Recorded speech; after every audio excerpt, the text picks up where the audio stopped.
Do you believe Britt's apology, though? Was it sincere or damage control when she's talking to Portia? It's damage control. I agree, because like if you weren't threatening, then what were you doing? And you know something that I wanted to point out? Listen, I bring And on people my... talk like that though. So They sorry. do. No, they do talk like that.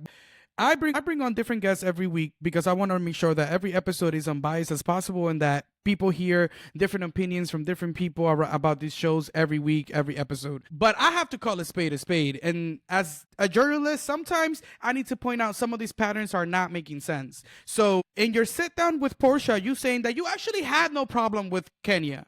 Well, I thought me and Kenya were we were cool. Like, I think she's actually a very cool girl. Well, honey, this is when sometimes like the dialogue and what's happening and it's not making sense to me, because if you didn't think you had a problem with Miss Kenya, then why have you been on her ass for the last 5 episodes? No shade. Right. Yeah. My thing, I found myself agreeing with Portia in her confessionals. And I'm not a Portia fan, okay?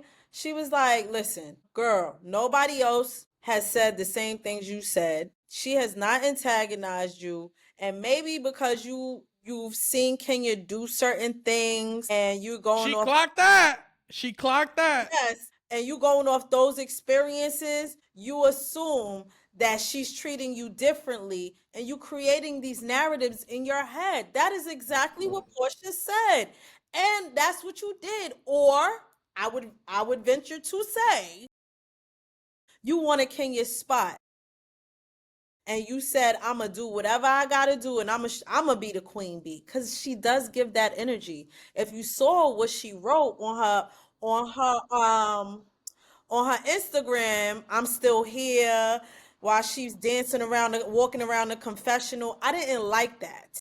You're still antagonizing the situation and you were wrong. And you lied and said you did not threaten her when we all watched it and saw that you did.